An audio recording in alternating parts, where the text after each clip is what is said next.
Buddha got it exactly right. You need a method for taming the elephant, for changing your mind gradually. Meditation, cognitive therapy, and Prozac are 3 effective means of doing so. Because each will be effective for some people and not for others, I believe that all 3 should be readily available and widely publicized. Life itself is but what you deem it, and you can, through meditation, cognitive therapy, and Prozac, redeem yourself. Chapter 3. Reciprocity with a Vengeance. Sikong asked, "Is there any single word that could guide one's entire life?" The master said, "Should it not be reciprocity? What you do not wish for yourself, do not do to others." Analects of Confucius.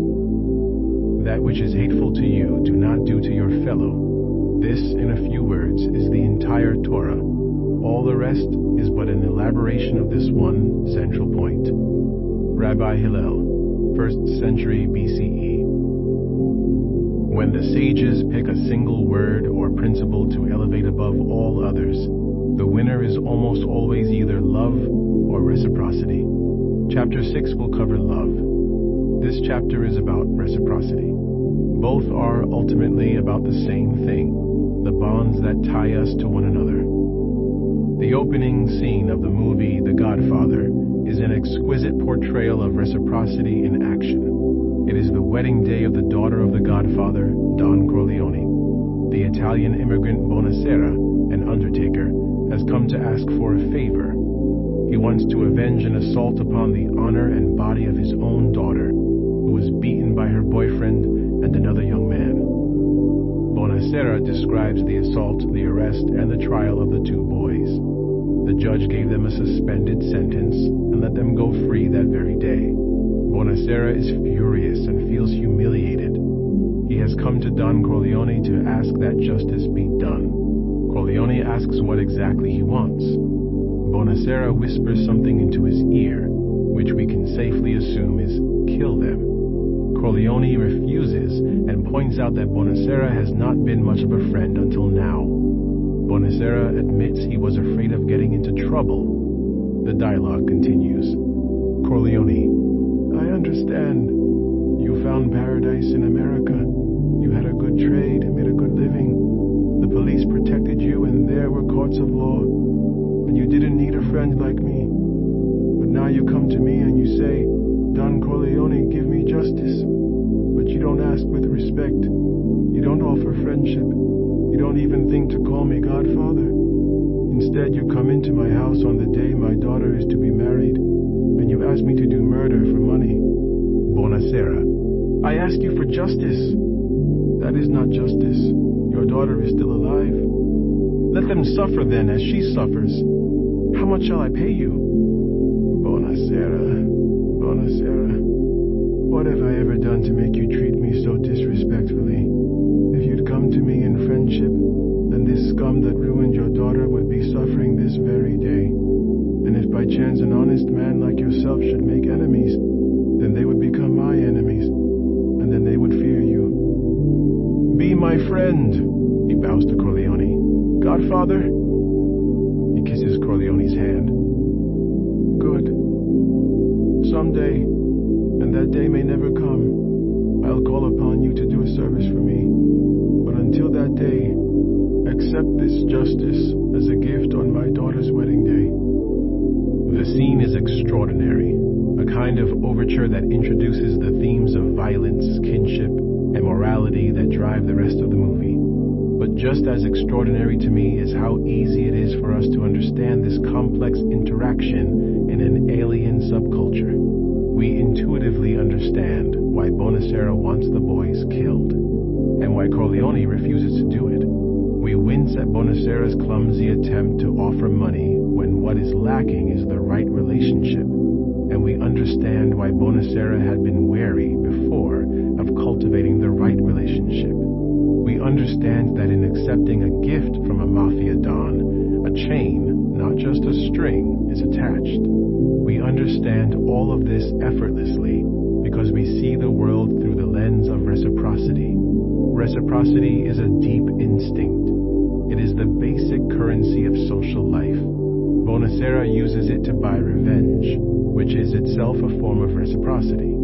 Corleone uses it to manipulate Bonacera into joining Corleone's extended family. In the rest of this chapter, I'll explain how we came to adopt reciprocity as our social currency and how you can spend it wisely. Ultrasociality. Animals that fly seem to violate the laws of physics, but only until you learn a bit more about physics. Flight evolved independently at least 3 times in the animal kingdom. In insects, dinosaurs, including modern birds, and mammals, bats. In each case, a physical feature that had potentially aerodynamic properties was already present. For example, scales that lengthened into feathers, which later made gliding possible. Animals that live in large, peaceful societies seem to violate the laws of evolution, such as competition and survival of the fittest, but only until you learn a bit more about evolution. Ultrasociality, living in large cooperative societies in which hundreds or thousands of individuals reap the benefits of an extensive division of labor, evolved independently at least 4 times in the animal kingdom. Among Hymenoptera, ants, bees, and wasps, termites, naked mole rats, and humans. In each case, a feature possessing potentially cooperation-enhancing properties already existed. For all the non-human ultra-social species, that feature was the genetics of kin altruism. It's obvious that animals will risk their lives for the safety of their own children. The only way to win at the game of evolution is to leave surviving copies of your genes. Yet not just your children carry copies of your genes. Your siblings are just as closely related to you, 50% shared genes, as your children. Your nephews and nieces share a quarter of your genes, and your cousins 1/8. In a strictly Darwinian calculation, whatever cost you would bear to save one of your children, you should be willing to pay to save 2 nieces or 4 cousins. Because nearly all animals that live in cooperative groups live in groups of close relatives, most altruism in the animal kingdom reflects the simple axiom that shared genes equals shared interests.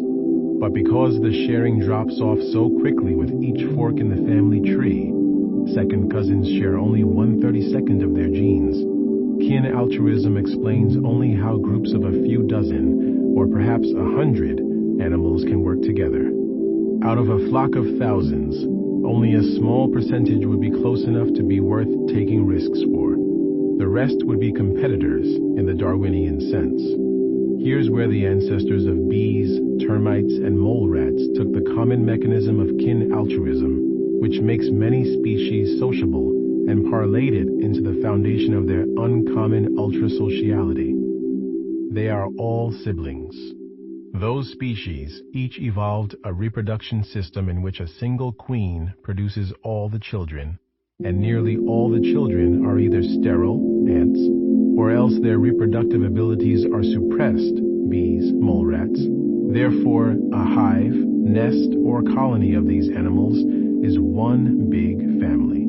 If everyone around you is your sibling, and if the survival of your genes depends on the survival of your queen, selfishness becomes genetic suicide. These ultra-social species display levels of cooperation and self-sacrifice that still astonish and inspire those who study them. Some ants, for example, spend their lives hanging from the top of a tunnel, offering their abdomens for use as food storage bags by the rest of the nest. The ultra-social animals evolved into a state of ultra-kinship, which led automatically to ultra-cooperation, as in building and defending a large nest or hive, which allowed the massive division of labor. Ants have castes, such as soldier, forager, nursery worker, and food storage bag, which created hives overflowing with milk and honey, or whatever other substance they used to store their surplus food. We humans also try to extend the reach of kin altruism by using fictitious kinship names for non-relatives, as when children are encouraged to call their parents' friends Uncle Bob and Aunt Sarah.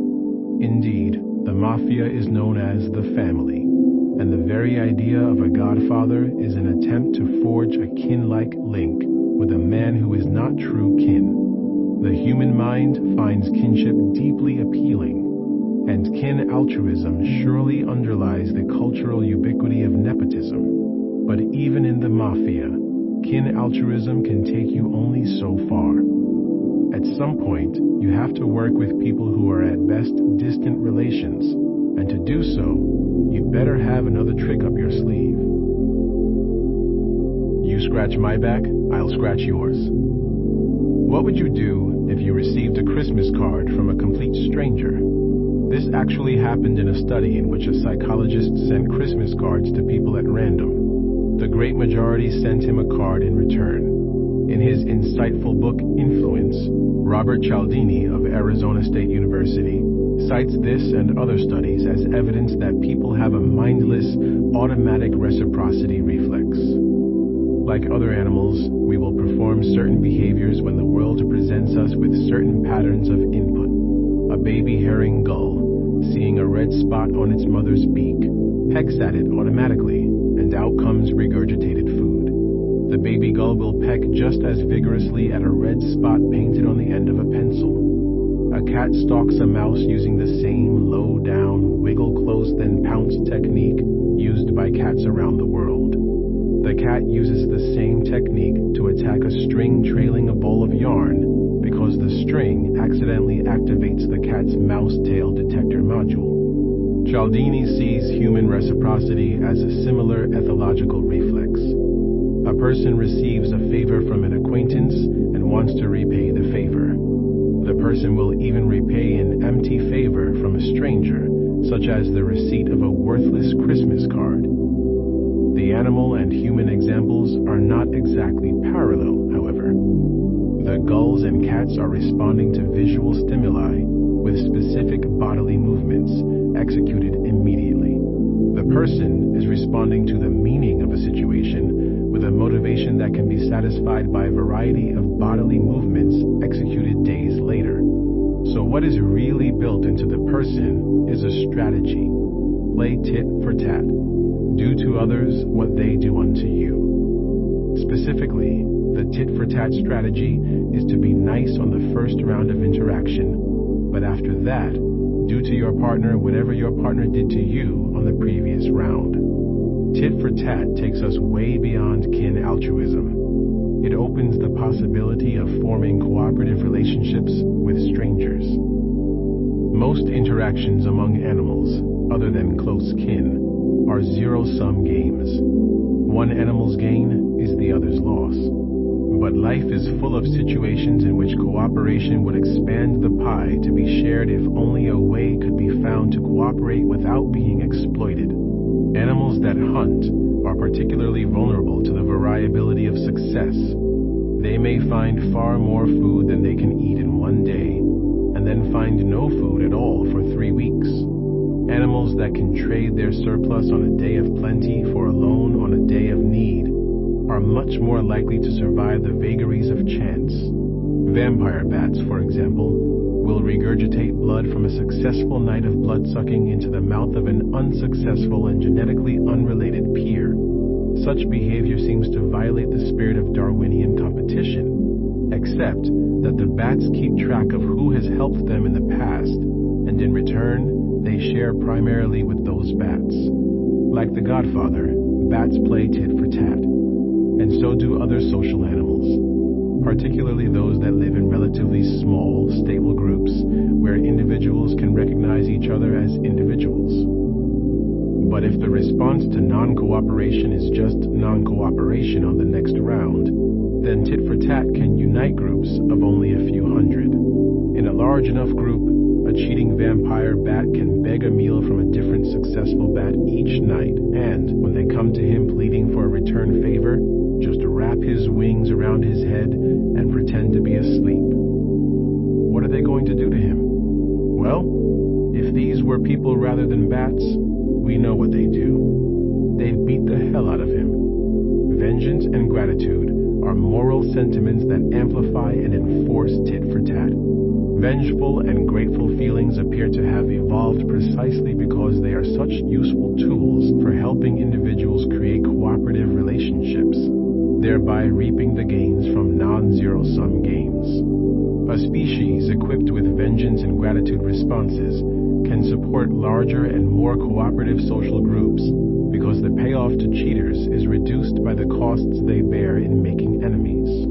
Conversely, the benefits of generosity are increased because one gains friends.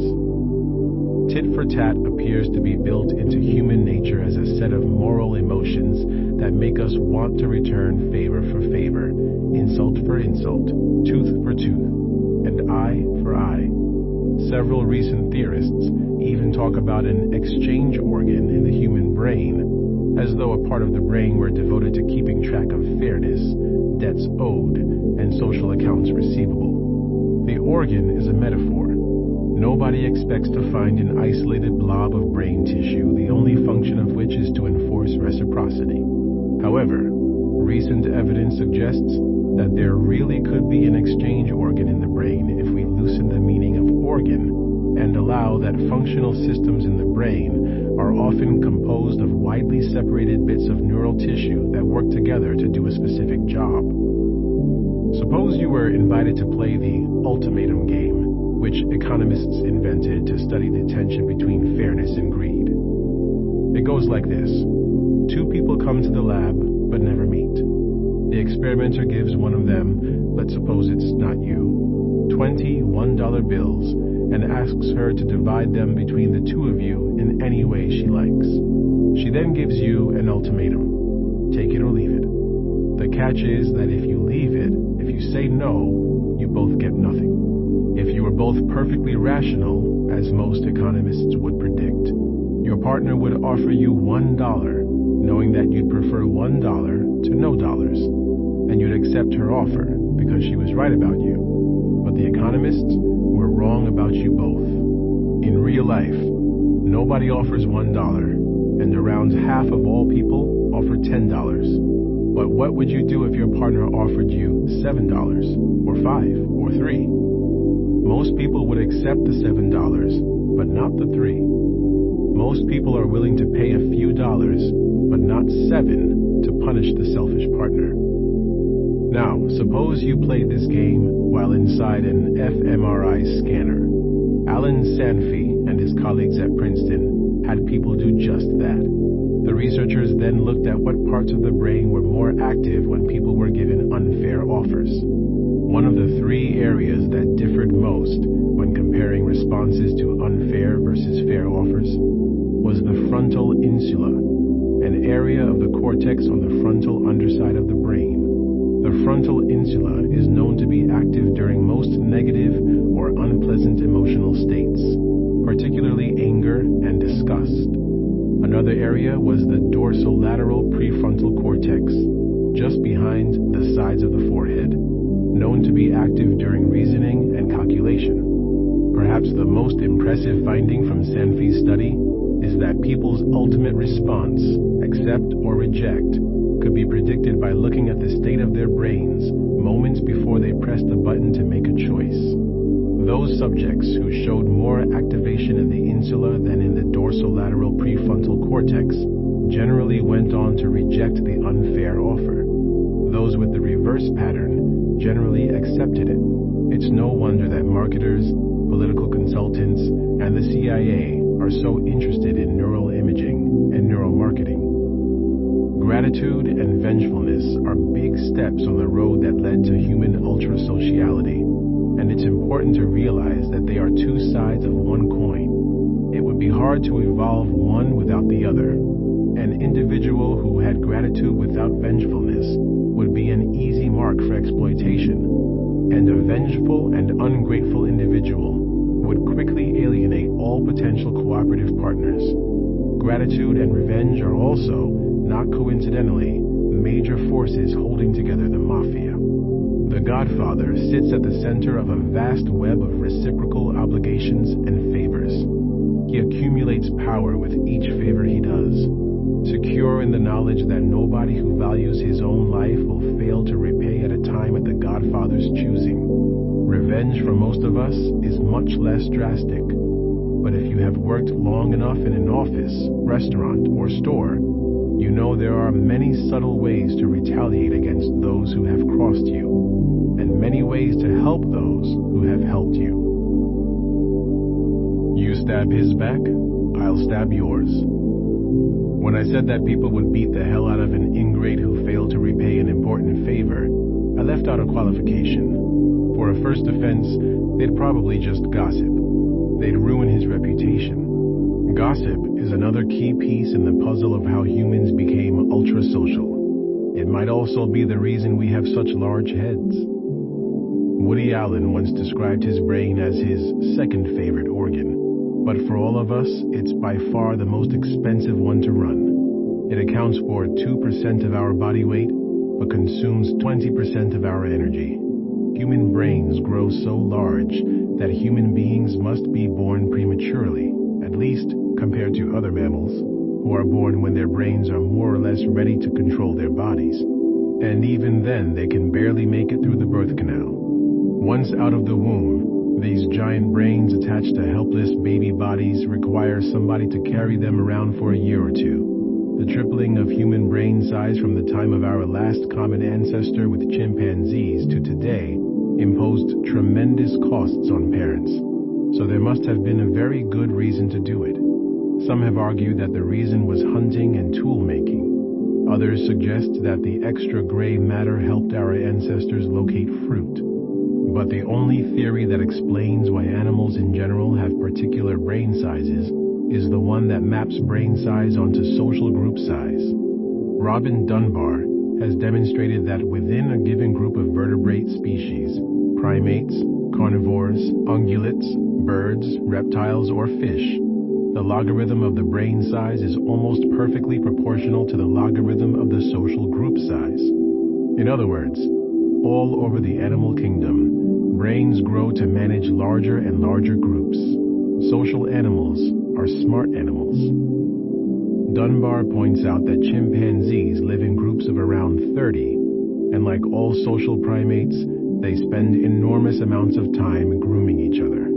Human beings ought to live in groups of around 150 people, judging from the logarithm of our brain size, and sure enough, studies of hunter-gatherer groups, military units, and city dwellers' address books suggest that 100 to 150 is the natural group size within which people can know just about everyone directly by name and face, and know how each person is related to everybody else. But if grooming is so central to primate sociality, and if our ancestors began living in larger and larger groups, for some other reason, such as to take advantage of a new ecological niche with high predation risks, at some point grooming became an inadequate means of keeping up one's relationships. Dunbar suggests that language evolved as a replacement for physical grooming. Language allows small groups of people to bond quickly and to learn from each other about the bonds of others. Dunbar notes that people do in fact use language primarily to talk about other people, to find out who is doing what to whom, who is coupling with who is fighting with whom. And Dunbar points out that in our ultra-social species, success is largely a matter of playing the social game well. It's not what you know, it's who you know. In short, Dunbar proposes that language evolved because it enabled gossip. Individuals who could share social information using any primitive means of communication had an advantage over those who could not. And once people began gossiping, there was a runaway competition to master the arts of social manipulation, relationship aggression, and reputation management, all of which require yet more brain power. Nobody knows how language evolved, but I find Dunbar's speculation so fascinating that I love to tell people about it. It's not good gossip, after all, you don't know Dunbar, but if you are like me, you have an urge to tell your friends about anything you learn that amazes or fascinates you, and this urge itself illustrates Dunbar's point. We are motivated to pass on information to our friends. We even sometimes say, I can't keep it in. I have to tell somebody. And when you do pass on a piece of juicy gossip, what happens? Your friend's reciprocity reflex kicks in, and she feels a slight pressure to return the favor. If she knows something about the person or event in question, she's likely to speak up. Oh, really? Well, I heard that he...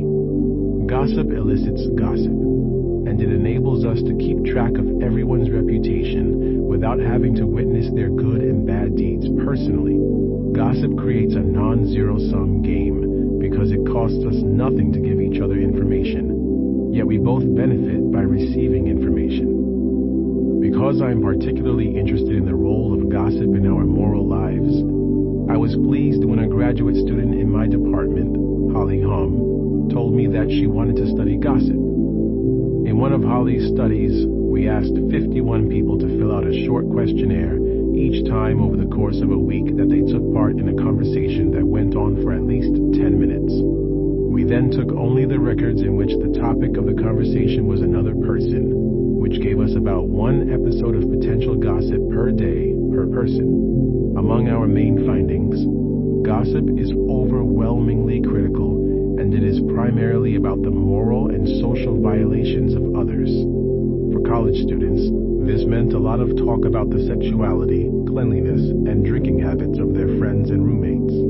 People do occasionally tell stories about the good deeds of others, but such stories are only 1/10 as common as stories about transgressions. When people pass along high-quality, juicy gossip, they feel more powerful. They have a better shared sense of what is right and what's wrong, and they feel more closely connected to their gossip partners.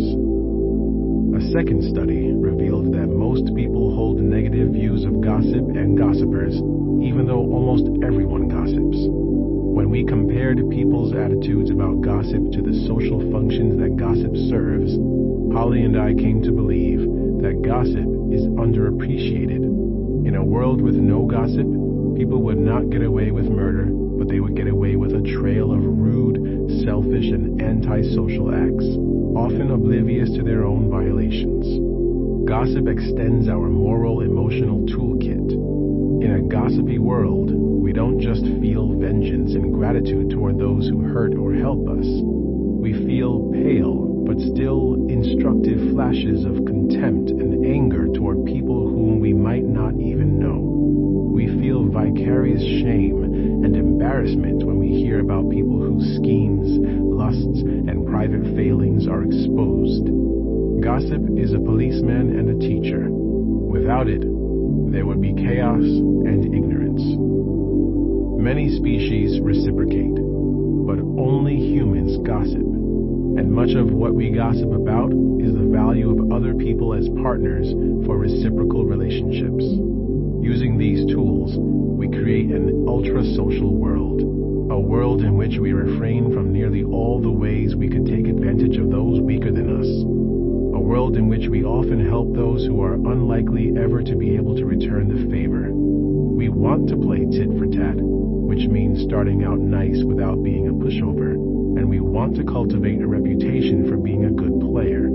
Gossip and reputation make sure that what goes around comes around. A person who is cruel will find that others are cruel back to him, and a person who is kind will find that others are kind in return. Gossip paired with reciprocity allow karma to work here on earth, not in the next life. As long as everyone plays tit for tat, augmented by gratitude, vengeance, and gossip, the whole system should work beautifully. It rarely does, however, because of our self-serving biases and massive hypocrisy. See Chapter 4. Use the Force, Luke. In offering reciprocity as the best word to guide one's life, Confucius was wise. Reciprocity is like a magic wand that can clear your way through the jungle of social life. But as anyone who has read a Harry Potter book knows, magic wands can be used against you. Robert Cialdini spent years studying the dark arts of social influence. He routinely answered ads recruiting people to work as door-to-door salesmen and telemarketers, and went through their training programs to learn their techniques. He then wrote a manual for those of us who want to resist the tricks of compliance professionals. Cialdini describes 6 principles that salespeople use against us, but the most basic of all is reciprocity. People who want something from us try to give us something first, and we all have piles of address stickers and free postcards from charities that gave them to us out of the goodness of their marketing consultants' hearts. The Hare Krishnas perfected the technique. They pressed flowers or cheap copies of the Bhagavad Gita into the hands of unsuspecting pedestrians, and only then asked for a donation. When Cialdini studied the Krishnas at O'Hare Airport in Chicago, he noticed that they routinely went around the garbage pails to collect and recycle the flowers that they knew would be thrown away. Few people wanted the flowers, but in the early days of the technique, most were unable just to accept them and walk on without giving something in return. The Krishnas grew wealthy by exploiting people's reciprocity reflexes, until everyone learned about the Krishnas and found ways to avoid taking the gift in the first place. But legions of others are still after you. Supermarkets and Amway dealers give out free samples to boost sales. Waiters and waitresses put a mint on the check tray, a technique that has been shown to boost tips. Including a $5 gift check along with a survey sent in the mail increases people's willingness to complete the survey even more than does promising to send them $50 for completing the survey. If you get something for nothing, part of you may be pleased, but part of the elephant, automatic processes, moves your hand to your wallet to give something back. Reciprocity works just as well for bargaining. Cialdini was once asked by a Boy Scout to buy tickets to a movie he didn't want to see. When Cialdini said no, the scout asked him to buy some less expensive chocolate bars instead. Cialdini found himself walking away with 3 chocolate bars that he didn't want. The scout had made a concession, and Cialdini automatically reciprocated by making a concession of his own. But rather than getting mad, Cialdini got data.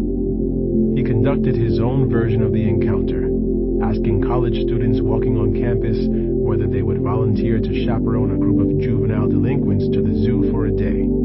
Only 17% agreed. But in another condition of the study, students were first asked whether they would volunteer to work for 2 hours a week for 2 years with juvenile delinquents. All said no. But when the experimenter then asked about the day trip to the zoo, 50% said yes. Concession leads to concession. In financial bargaining, too, people who stake out an extreme first position and then move toward the middle end up doing better than those who state a more reasonable first position and then hold fast. And the extreme offer followed by concession doesn't just give you a better price, it gets you a happier partner or victim. She is more likely to honor the agreement because she feels that she had more influence on the outcome. The very process of give and take creates a feeling of partnership, even in the person being taken. So the next time a salesman gives you a free gift or consultation, or makes a concession of any sort, duck. Don't let him press your reciprocity button. The best way out, Cialdini advises, is to fight reciprocity with reciprocity. If you can reappraise the salesman's move for what it is, an effort to exploit you, you'll feel entitled to exploit him right back. Accept the gift or concession with a feeling of victory. You are exploiting an exploiter, not mindless obligation. Reciprocity is not just a way of dealing with Boy Scouts and obnoxious salespeople. It's for friends and lovers too. Relationships are exquisitely sensitive to balance in their early stages, and a great way to ruin things is either to give too much, you seem perhaps a bit desperate, or too little, you seem cold and rejecting. Rather, relationships grow best by balanced give and take, especially of gifts, favors, attention, and self-disclosure. The first 3 are somewhat obvious, but people often don't realize the degree to which the disclosure of personal information is a gambit in the dating game. When someone tells you about past romantic relationships, there is conversational pressure for you to do the same. If this disclosure card is played too early, you might feel ambivalence. Your reciprocity reflex makes you prepare your own matching disclosure, but some other part of you resists sharing intimate details with a near stranger. But when it's played at the right time, the past relationship's mutual disclosure conversation can be a memorable turning point on the road to love. Reciprocity is an all-purpose relationship tonic.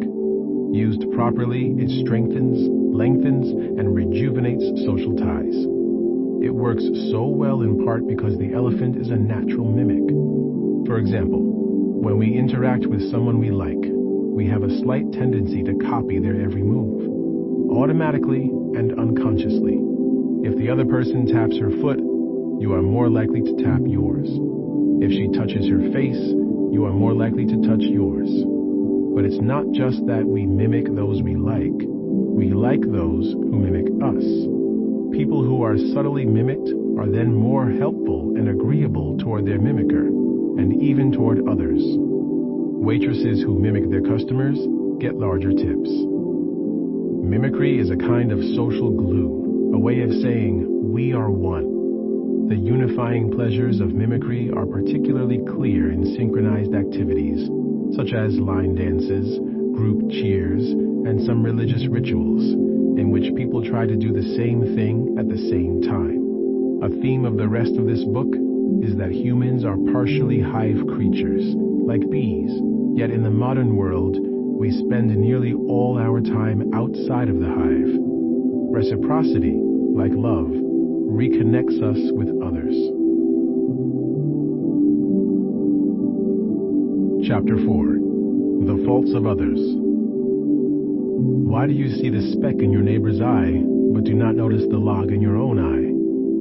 You hypocrite, first take the log out of your own eye, and then you will see clearly to take the speck out of your neighbor's eye. Matthew, chapter 7, verses 3 through 5. It is easy to see the faults of others, but difficult to see one's own faults. One shows the faults of others like chaff winnowed in the wind, but one conceals one's own faults as a cunning gambler conceals his dice. Buddha. It's fun to laugh at a hypocrite, and recent years have given Americans a great deal to laugh at. Take the conservative radio show host Rush Limbaugh, who once said, in response to the criticism that the United States prosecutes a disproportionate number of black men for drug crimes, that white drug users should be seized and sent up the river too. In 2003, he was forced to eat his words when Florida officials discovered his illegal purchase of massive quantities of OxyContin, a painkiller also known as hillbilly heroin. Another case occurred in my home state of Virginia. Congressman Ed Schrock was an outspoken opponent of gay rights, gay marriage, and of gays serving in the military. Speaking of the horrors of such co-service, he said, I mean, they're in the showers with you. They're in the dining hall with you. In August 2004, audio tapes were made public of the messages that Schrock, a married man, had left on Megamates, an interactive phone sex line. Schrock described the anatomical features of the kind of man he was seeking, along with the acts he was interested in performing. There is a special pleasure in the irony of a moralist brought down for the very moral failings he has condemned. It's the pleasure of a well-told joke. Some jokes are funny as one-liners, but most require 3 verses. 3 guys, say, who walk into a bar one at a time, or a priest, a minister, and a rabbi in a lifeboat. The first 2 set the pattern, and the third violates it. With hypocrisy, the hypocrite's preaching is the setup. The hypocritical action is the punchline. Scandal is great entertainment because it allows people to feel contempt, a moral emotion that gives feelings of moral superiority while asking nothing in return. With contempt, you don't need to right the wrong, as with anger, or flee the scene, as with fear or disgust. And best of all, contempt is made to share. Stories about the moral failings of others are among the most common kinds of gossip. They are a staple of talk radio, and they offer a ready way for people to show that they share a common moral orientation. Tell an acquaintance a cynical story that ends with both of you smirking and shaking your heads, and voila, you've got a bond. Well, stop smirking. One of the most universal pieces of advice from across cultures and eras is that we are all hypocrites. And in our condemnation of others' hypocrisy, we only compound our own. Social psychologists have recently isolated the mechanisms that make us blind to the logs in our own eyes. The moral implications of these findings are disturbing. Indeed, they challenge our greatest moral certainties. But the implications can be liberating too, freeing you from destructive moralism and divisive self-righteousness. Keeping up appearances. Research on the evolution of altruism and cooperation has relied heavily on studies in which several people, or people simulated on a computer, play a game. On each round of play, one person interacts with one other player and can choose to be cooperative, thereby expanding the pie they then share, or greedy, each grabbing as much as possible for himself. After many rounds of play, you count up the number of points each player accumulated and see which strategy was most profitable in the long run. In these games, which are intended to be simple models of the game of life, no strategy ever beats tit for tat. In the long run and across a variety of environments, it pays to cooperate while remaining vigilant to the danger of being cheated. But those simple games are in some ways simple-minded.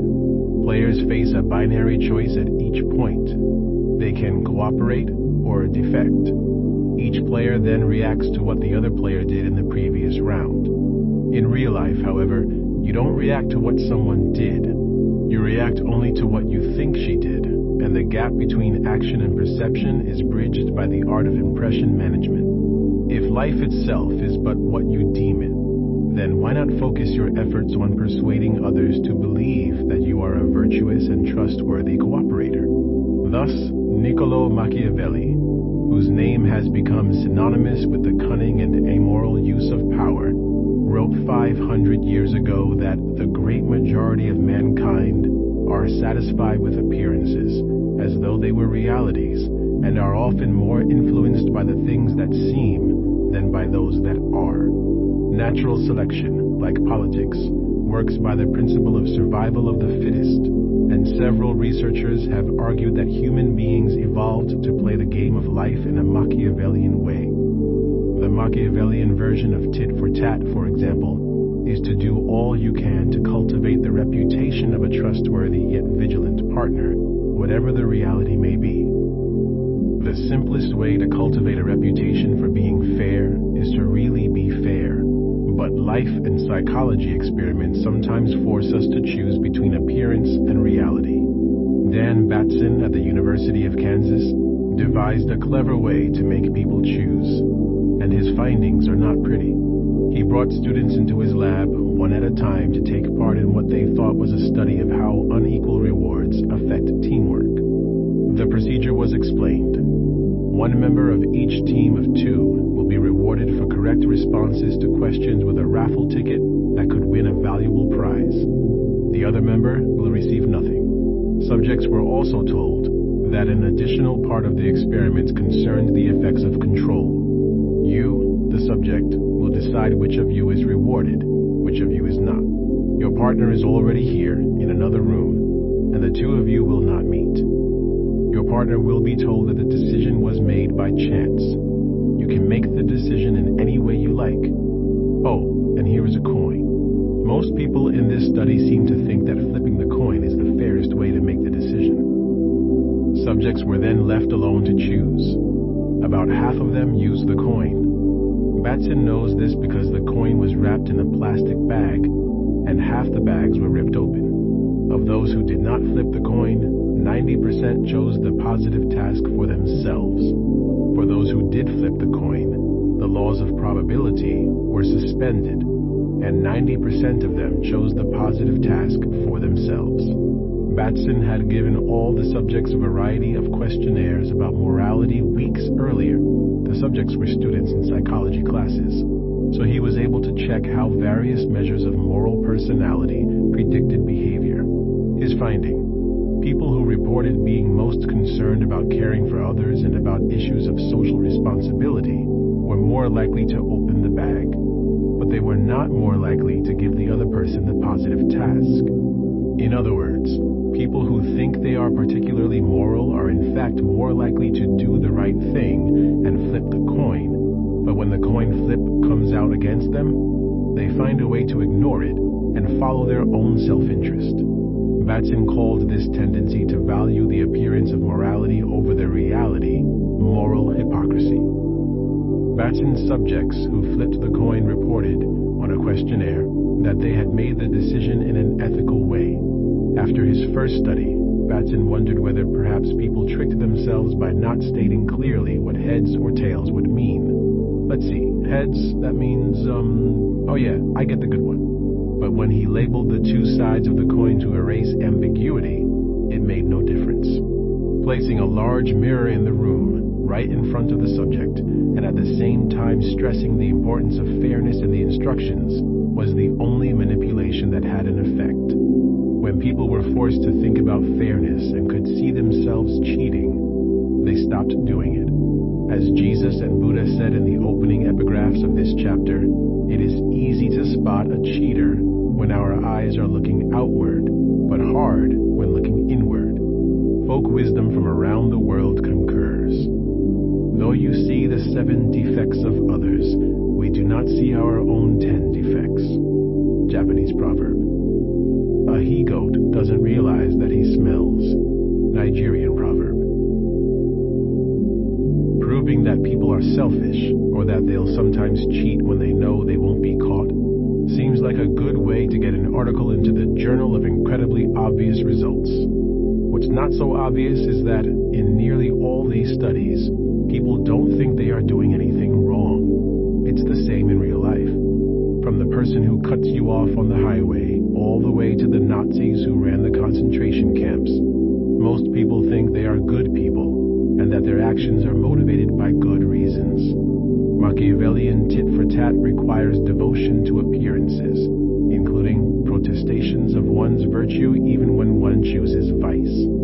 And such protestations are most effective when the person making them really believes them. As Robert Wright put in his masterful book, The Moral Animal, human beings are a species splendid in their array of moral equipment, tragic in their propensity to misuse it, and pathetic in their constitutional ignorance of the misuse. If Wright is correct about our constitutional ignorance of our hypocrisy, then the sage's admonition to stop smirking may be no more effective than telling a depressed person to snap out of it. You can't change your mental filters by willpower alone. You have to engage in activities, such as meditation or cognitive therapy, that train the elephant. But at least a depressed person will usually admit she's depressed. Curing hypocrisy is much harder because part of the problem is that we don't believe there's a problem. We are well armed for battle in a Machiavellian world of reputation manipulation, and one of our most important weapons is the delusion that we are non-combatants. How do we get away with it? Find your inner lawyer. Remember Julie and Mark, the sister and brother who had sex back in chapter 1? Most people condemned their actions even in the absence of harm, and then made up reasons, sometimes bad ones, to justify their condemnation. In my studies of moral judgment, I have found that people are skilled at finding reasons to support their gut feelings. The writer acts like a lawyer whom the elephant has hired to represent it in the court of public opinion. One of the reasons people are often contemptuous of lawyers is that they fight for a client's interests, not for the truth. To be a good lawyer, it often helps to be a good liar. Although many lawyers won't tell a direct lie, most will do what they can to hide inconvenient facts while weaving a plausible alternative story for the judge and jury, a story that they sometimes know is not true. Our inner lawyer works in the same way, but somehow we actually believe the stories he makes up. To understand his ways, we must catch him in action. We must observe him carrying out low-pressure as well as high-pressure assignments. People sometimes call their lawyers to ask whether a particular course of action is permissible. No pressure. Just tell me whether I can do this. The lawyer looks into the relevant laws and procedures and calls back with a verdict. Yes, there is a legal or regulatory precedent for that. Or perhaps no. As your lawyer, I would advise against such a course. A good lawyer might look at all sides of a question, think about all possible ramifications, and recommend alternative courses of action. But such thoroughness depends in part on his client. Does she really want advice, or does she just want to be given a red or green light for her plan? Studies of everyday reasoning show that the elephant is not an inquisitive client. When people are given difficult questions to think about, for example, whether the minimum wage should be raised, they generally lean one way or the other right away, and then put a call into reasoning to see whether support for that position is forthcoming. For example, a person whose first instinct is that the minimum wage should be raised looks around for supporting evidence. If she thinks of her Aunt Flo, who is working for the minimum wage and can't support her family on it, then yes, that means the minimum wage should be raised. All done. Deanna Kuhn, a cognitive psychologist who has studied such everyday reasoning, found that most people readily offered pseudo-evidence, like the anecdote about Aunt Flo. Most people gave no real evidence for their positions, and most made no effort to look for evidence opposing their initial positions. David Perkins, a Harvard psychologist who has devoted his career to improving reasoning, found the same thing. He says that thinking generally uses the make sense stopping rule. We take a position, look for evidence that supports it, and if we find some evidence, enough so that our position makes sense, we stop thinking. But at least in a low-pressure situation such as this, if someone else brings up reasons and evidence on the other side, people can be induced to change their minds. They just don't make an effort to do such thinking for themselves. Now let's crank up the pressure. The client has been caught cheating on her taxes. She calls her lawyer. She doesn't confess and ask, "Was that okay?" She says, "Do something." The lawyer bolts into action, assesses the damaging evidence, researches precedents and loopholes, and figures out how some personal expenses might be plausibly justified as business expenses. The lawyer has been given an order. Use all your powers to defend me. Studies of motivated reasoning show that people who are motivated to reach a particular conclusion are even worse reasoners than those in Kuhn's and Perkins' studies. But the mechanism is basically the same, a one-sided search for supporting evidence only. People who are told that they have performed poorly on a test of social intelligence think extra hard to find reasons to discount the test. People who are asked to read a study showing that one of their habits, such as drinking coffee, is unhealthy, think extra hard to find flaws in the study. Flaws that people who don't drink coffee don't notice. Over and over again, studies show that people set out on a cognitive mission to bring back reasons to support their preferred belief or action. And because we are usually successful in this mission, we end up with the illusion of objectivity. We really believe that our position is rationally and objectively justified. Ben Franklin, as usual, was wise to our tricks. But he showed unusual insight in catching himself in the act. Though he had been a vegetarian on principle, on one long sea crossing the men were grilling fish, and his mouth started watering. I balanced some time between principle and inclination, till I recollected that, when the fish were opened, I saw smaller fish taken out of their stomachs. Then thought I, if you eat one another, I don't see why we mayn't eat you. So I dined upon cod very heartily, and continued to eat with other people, returning only now and then occasionally to a vegetable diet. Franklin concluded, so convenient a thing is it to be a reasonable creature, since it enables one to find or make a reason for everything one has a mind to do. The rose-colored mirror. I don't want to blame everything on the lawyer. The lawyer is, after all, the writer, your conscious, reasoning self, and he is taking orders from the elephant, your automatic and unconscious self. The two are in cahoots to win at the game of life by playing Machiavellian tit for tat, and both are in denial about it. To win at this game, you must present your best possible self to others. You must appear virtuous, whether or not you are, and you must gain the benefits of cooperation, whether or not you deserve them. But everyone else is playing the same game, so you must also play defense. You must be wary of others' self-presentations, and of their efforts to claim more for themselves than they deserve. Social life is therefore always a game of social comparison. We must compare ourselves to other people, and our actions to their actions. And we must somehow spin those comparisons in our favor. In depression, part of the illness is that spin goes the other way, as described by Aaron Beck's cognitive triad. I'm bad, the world is terrible, and my future is bleak. You can spin a comparison either by inflating your own claims or by disparaging the claims of others. You might expect, given what I've said so far, that we do both, but the consistent finding of psychological research is that we are fairly accurate in our perceptions of others.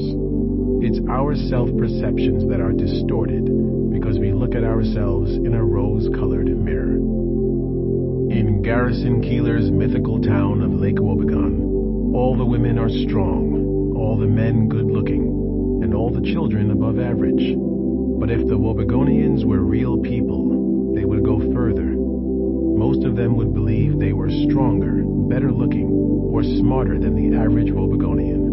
When Americans and Europeans are asked to rate themselves on virtues, skills, or other desirable traits, including intelligence, driving ability, sexual skills, and ethics, a large majority say they are above average. This effect is weaker in East Asian countries and may not exist in Japan. In a brilliant series of experiments, Nick Epley and David Dunning figured out how we do it. They asked students at Cornell University to predict how many flowers they would buy in an upcoming charity event and how many the average Cornell student would buy. Then they looked at actual behavior. People had greatly overestimated their own virtue, but were pretty close on their guesses about others. In a second study, Epley and Dunning asked people to predict what they would do in a game that could be played for money either selfishly or cooperatively. Same findings.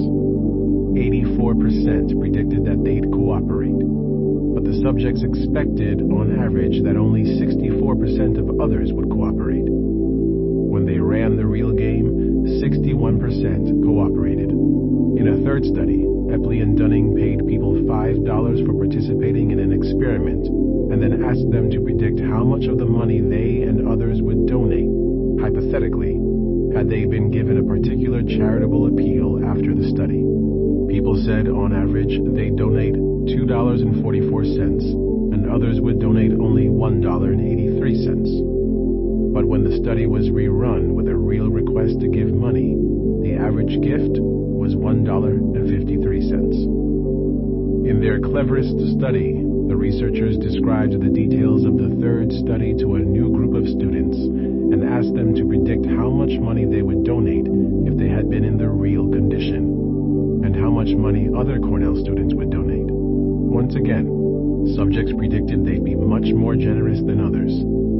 But then subjects saw the actual amounts of money donated by real subjects from the third study, revealed to them one at a time, and averaging $1.53. After being given this new information, subjects were given a chance to revise their estimates, and they did. They lowered their estimates of what others would give, but they did not change their estimates of what they themselves would give. In other words, subjects used base rate information properly to revise their predictions of others, but they refused to apply it to their rosy self-assessments. We judge others by their behavior, but we think we have special information about ourselves. We know what we are really like inside, so we can easily find ways to explain away our selfish acts and cling to the illusion that we are better than others. Ambiguity abets the illusion. For many traits, such as leadership, There are so many ways to define it that one is free to pick the criterion that will most flatter oneself. If I'm confident, I can define leadership as confidence. If I think I'm high on people skills, I can define leadership as the ability to understand and influence people. When comparing ourselves to others, the general process is this. Frame the question, unconsciously, automatically, so that the trait in question is related to a self-perceived strength. Then go out and look for evidence that you have the strength. Once you find a piece of evidence, once you have a make-sense story, you are done. You can stop thinking and revel in your self-esteem. It's no wonder then that in a study of 1 million American high school students, 70% thought they were above average on leadership ability, but only 2% thought they were below average. Everyone can find some skill that might be construed as related to leadership, and then find some piece of evidence that one has that skill. College professors are less wise than high school students in this respect. 94% of us think we do above average work. But when there is little room for ambiguity, how tall are you? How good are you at juggling? People tend to be much more modest. If the only effect of these rampant esteem-inflating biases was to make people feel good about themselves, they would not be a problem. In fact, evidence shows that people who hold pervasive positive illusions about themselves, their abilities, and their future prospects are mentally healthier, happier, and better liked than people who lack such illusions. But such biases can make people feel that they deserve more than they do, thereby setting the stage for endless disputes with other people who feel equally over-entitled. I fought endlessly with my first-year college roommates. I had provided much of our furniture, including the highly valued refrigerator, and I did most of the work keeping our common space clean. After a while, I got tired of doing more than my share. I stopped working so hard and let the space become messy so that someone else would pick up the slack. Nobody did. But they did pick up my resentment, and it united them in their dislike of me. The next year, when we no longer lived together, we became close friends. When my father drove me and my refrigerator up to college that first year, he told me that the most important things I was going to learn, I would not learn in the classroom, and he was right.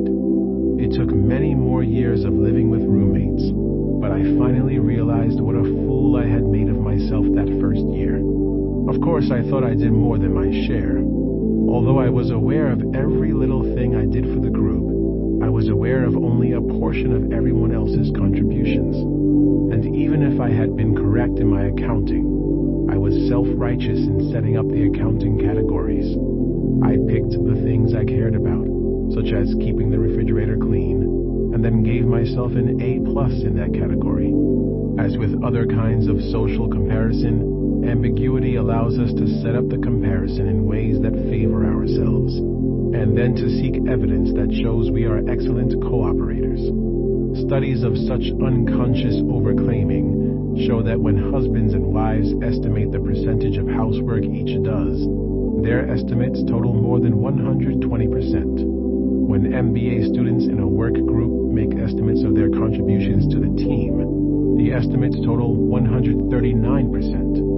Whenever people form cooperative groups, which are usually of mutual benefit, self-serving biases threaten to fill group members with mutual resentment. I'm right, you're biased. If spouses, colleagues, and roommates so easily descend into resentment, things get worse when people who lack affection or shared goals have to negotiate. Vast societal resources are expended on litigation, labor strikes, divorce disputes, and violence after failed peace talks because the same self-serving biases are at work fomenting hypocritical indignation. In these high-pressure situations, the lawyers, real and metaphorical, are working round the clock to spin and distort the case in their client's favor. George Lowenstein and his colleagues at Carnegie Mellon found a way to study the process by giving pairs of research subjects a real legal case to read about a motorcycle accident in Texas, assigning one subject to play the defendant and one the plaintiff, and then giving them real money to negotiate with. Each pair was told to reach a fair agreement and warned that if they failed to agree, a settlement would be imposed and court costs deducted from the pool of money, leaving both players worse off. When both players knew which role each was to play from the start, each read the case materials differently, made different guesses about what settlement the judge in the real case had imposed, and argued in a biased way. More than a quarter of all pairs failed to reach an agreement. However, when the players didn't know which role they were to play until after they had read all the materials, they became much more reasonable, and only 6% of pairs failed to settle. Recognizing that hiding negotiators' identities from them until the last minute is not an option in the real world, Lowenstein set out to find other ways to debias negotiators.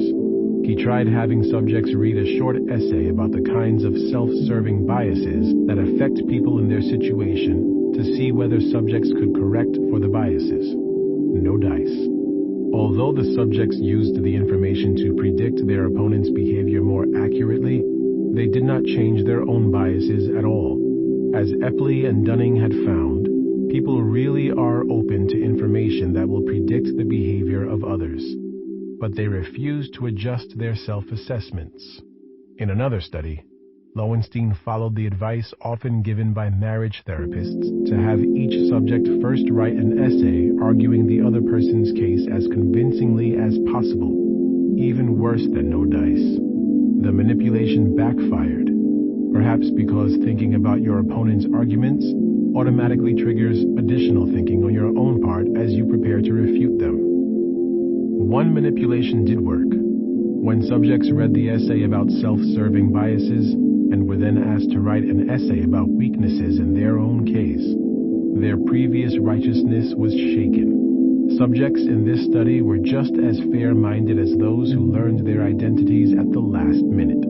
But before you get too optimistic about this technique for reducing hypocrisy, you should realize that Lowenstein was asking subjects to find weaknesses in their cases, in the positions they were arguing for, not in their characters. When you try to persuade people to look at their own personal picture of Dorian Gray, they put up a much bigger fight. Emily Cronin at Princeton and Lee Ross at Stanford have tried to help people overcome their self-serving biases by teaching them about biases and then asking, okay, now that you know about these biases, do you want to change what you just said about yourself? Across many studies, the results were the same. People were quite happy to learn about the various forms of self-serving bias and then apply their newfound knowledge to predict others' responses. But their self-ratings were unaffected. Even when you grab people by the lapels, shake them and say, listen to me, most people have an inflated view of themselves, be realistic. They refuse, muttering to themselves, well, other people may be biased, but I really am above average on leadership.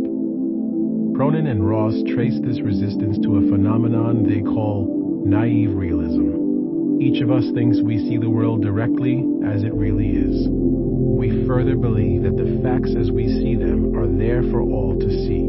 Therefore, others should agree with us. If they don't agree, it follows either that they have not yet been exposed to the relevant facts, or else that they are blinded by their interests and ideologies. People acknowledge that their own backgrounds have shaped their views, but such experiences are invariably seen as deepening one's insights.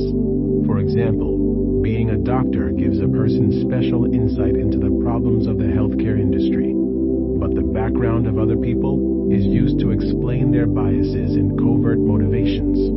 For example, doctors think that lawyers disagree with them about tort reform, not because they work with the victims of malpractice and therefore have their own special insights, but because their self-interest biases their thinking. It just seems plain as day to the naive realist that everyone is influenced by ideology and self-interest. Except for me, I see things as they are. If I could nominate one candidate for biggest obstacle to world peace and social harmony, it would be naive realism, because it is so easily ratcheted up from the individual to the group level. My group is right because we see things as they are. Those who disagree are obviously biased by their religion, their ideology, or their self-interest. Naive realism gives us a world full of good and evil. And this brings us to the most disturbing implication of the sage's advice about hypocrisy. Good and evil do not exist outside of our beliefs about them. Satan satisfies. One day in 1998, I received a handwritten letter from a woman in my town whom I did not know. The woman wrote about how crime, drugs, and teen pregnancy were all spiraling out of control. Society was going downhill as Satan spread his wings. The woman invited me to come to her church and find spiritual shelter. As I read her letter, I had to agree with her that Satan had spread his wings, but only to fly away and leave us in peace. The late 1990s was a golden age. The Cold War was over. Democracy and human rights were spreading. South Africa had vanquished apartheid. Israelis and Palestinians were reaping the fruits of the Oslo Accords. And there were encouraging signs from North Korea. Here in the United States, crime and unemployment had plummeted. The stock market was climbing ever higher, and the ensuing prosperity was promising to erase the national debt. Even cockroaches were disappearing from our cities because of widespread use of the roach poison combat. So what on earth was she talking about? When the moral history of the 1990s is written, it might be titled Desperately Seeking Satan. With peace and harmony ascendant, Americans seemed to be searching for substitute villains. We tried drug dealers, but then the crack epidemic waned, and child abductors, who are usually one of the parents. The cultural right vilified homosexuals. The left vilified racists and homophobes. As I thought about these various villains, including the older villains of communism and Satan himself, I realized that most of them share three properties.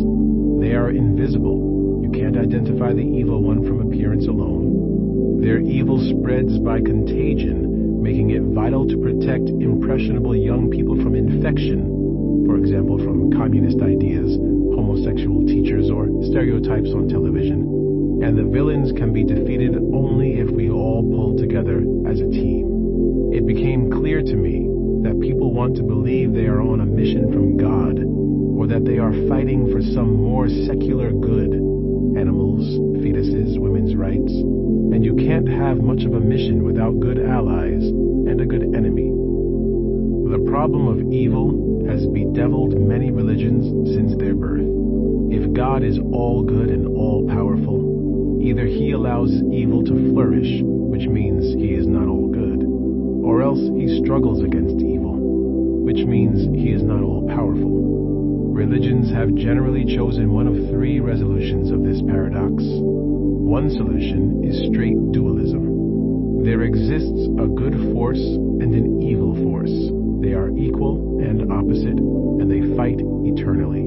Human beings are part of the battleground. We were created part good, part evil, and we must choose which side we will be on. This view is clearest in religions emanating from Persia and Babylonia, such as Zoroastrianism, and the view influenced Christianity as a long-lived doctrine called Manichaeism. A second resolution is straight monism. There is one God.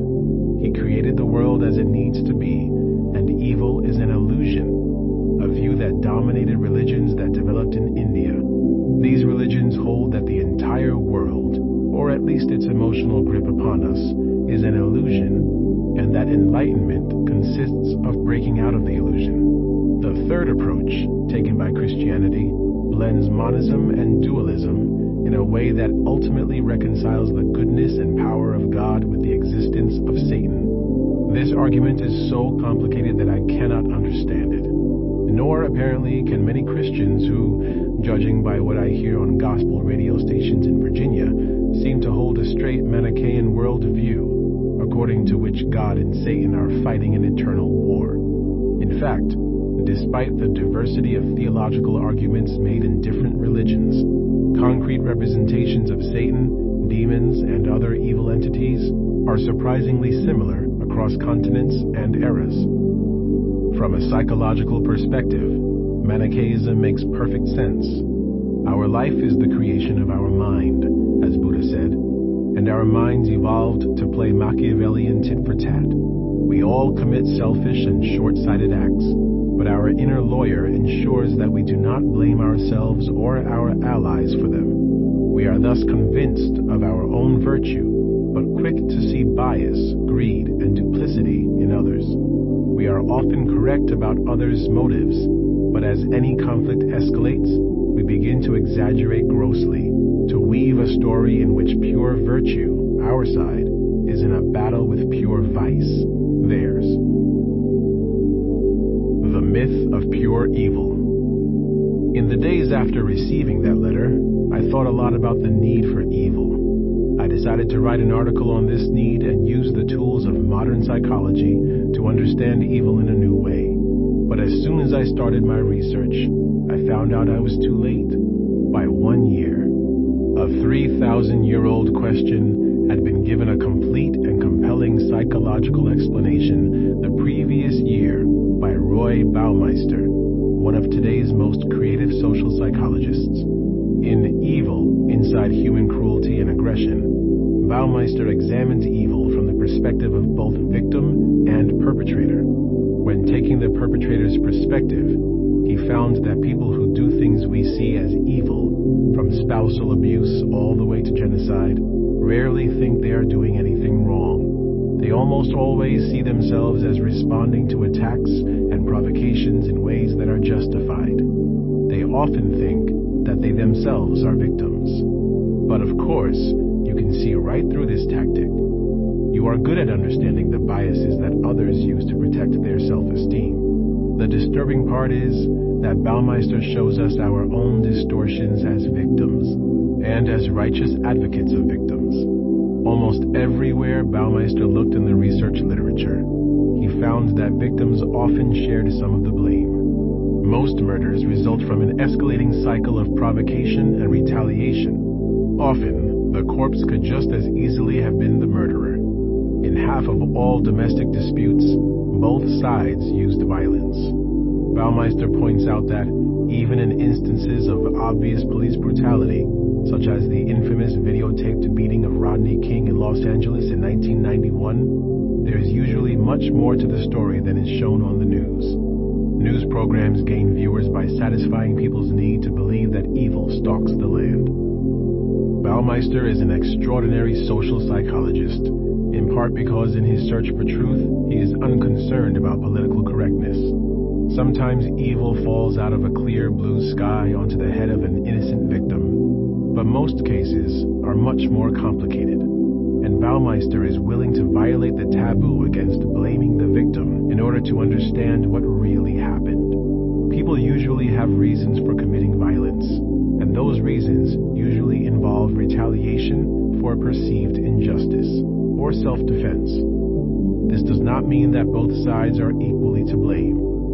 Perpetrators often grossly overreact and misinterpret using self-serving biases. But Baumeister's point is that we have a deep need to understand violence and cruelty through what he calls the myth of pure evil. Of this myth's many parts, the most important are that evildoers are pure in their evil motives. They have no motives for their actions beyond sadism and greed. Victims are pure in their victimhood. They did nothing to bring about their victimization. And evil comes from outside and is associated with a group or force that attacks our group. Furthermore, anyone who questions the application of the myth, who dares muddy the waters of moral certainty, is in league with evil. The myth of pure evil is the ultimate self-serving bias, the ultimate form of naive realism, and it is the ultimate cause of most long-running cycles of violence because both sides use it to lock themselves into a Manichaean struggle. When George W. Bush said that the 9/11 terrorists did what they did because they hate our freedom, he showed a stunning lack of psychological insight. Neither the 9/11 hijackers nor Osama bin Laden were particularly upset because American women can drive, vote, and wear bikinis.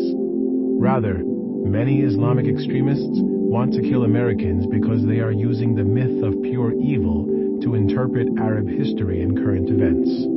They see America as the great Satan, the current villain in a long pageant of Western humiliation of Arab nations and peoples. They did what they did as a reaction to America's actions and impact in the Middle East, as they see it through the distortions of the myth of pure evil. However horrifying it is for terrorists to lump all civilians into the category of enemy and then kill them indiscriminately, such actions at least make psychological sense, whereas killing because of a hatred for freedom does not. In another unsettling conclusion, Baumeister found that violence and cruelty have four main causes. The first two are obvious attributes of evil: greed, ambition, violence for direct personal gain as in robbery, and sadism, pleasure in hurting people. But greed, ambition, explains only a small portion of violence, and sadism explains almost none. Outside of children's cartoons and horror films, people almost never hurt others for the sheer joy of hurting someone. The two biggest causes of evil are two that we think are good, and that we try to encourage in our children: high self-esteem and moral idealism. Having high self-esteem doesn't directly cause violence, but when someone's high esteem is unrealistic or narcissistic, it is easily threatened by reality. In reaction to those threats, people, particularly young men, often lash out violently. Baumeister questions the usefulness of programs that try to raise children's self-esteem directly instead of by teaching them skills they can be proud of. Such direct enhancement can potentially foster unstable narcissism. Threatened self-esteem accounts for a large portion of violence at the individual level. But to really get a mass atrocity going, you need idealism. The belief that your violence is a means to a moral end.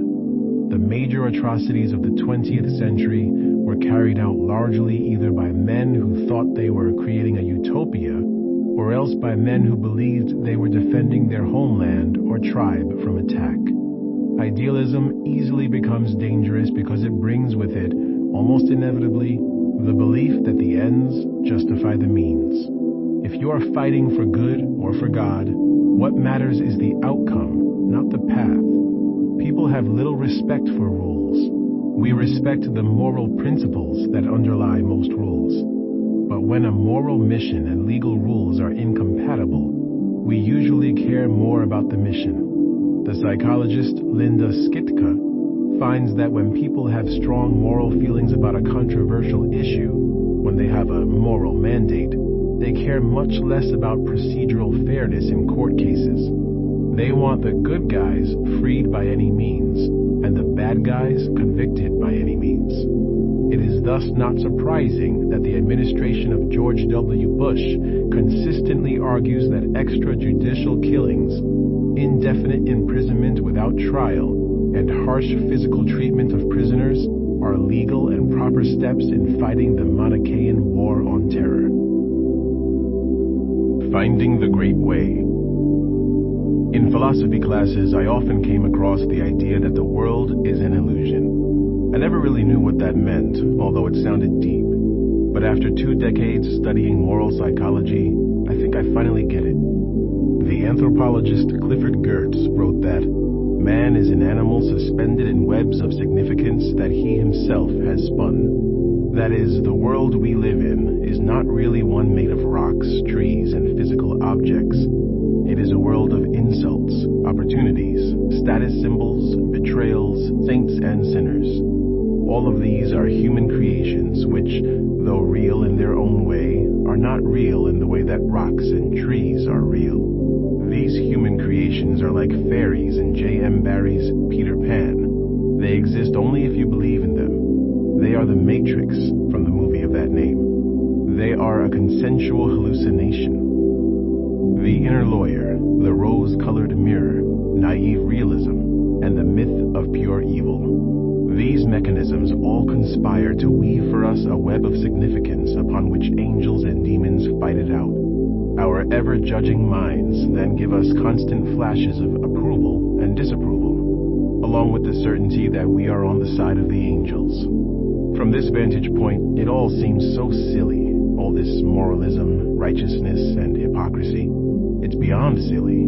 It is tragic, for it suggests that human beings will never achieve a state of lasting peace and harmony. So what can you do about it? The first step is to see it as a game and stop taking it so seriously. The great lesson that comes out of ancient India is that life as we experience it is a game called samsara. It is a game in which each person plays out his dharma, his role or part in a giant play. In the game of samsara, good things happen to you, and you are happy. Then bad things happen, and you are sad or angry. And so it goes until you die. Then you are reborn back into it, and it repeats. The message of the Bhagavad Gita, a central text of Hinduism, is that you can't quit the game entirely. You have a role to play in the functioning of the universe, and you must play that role. But you should do it in the right way, without being attached to the fruits or outcomes of your action. The god Krishna says, "I love the man who hates not nor exults, who mourns not nor desires, who is the same to friend and foe, the same whether he be respected or despised, the same in heat and cold, in pleasure and in pain, who has put away attachment and remains unmoved by praise or blame, contented with whatever comes his way." Buddha went a step further. He too counseled indifference to the ups and downs of life, but he urged that we quit the game entirely. Buddhism is a set of practices for escaping samsara and the endless cycle of rebirth.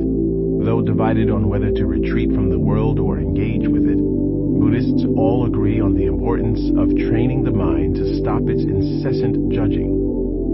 Sen San, an early Chinese Zen master, urged non-judgmentalism as a prerequisite to following the perfect way in this poem from the 8th century CE. The perfect way is only difficult for those who pick and choose. Do not like, do not dislike, all will then be clear. Make a hairbreadth difference, and heaven and earth are set apart. If you want the truth to stand clear before you, never be for or against. The struggle between for and against is the mind's worst disease. Judgmentalism is indeed a disease of the mind. It leads to anger, torment, and conflict.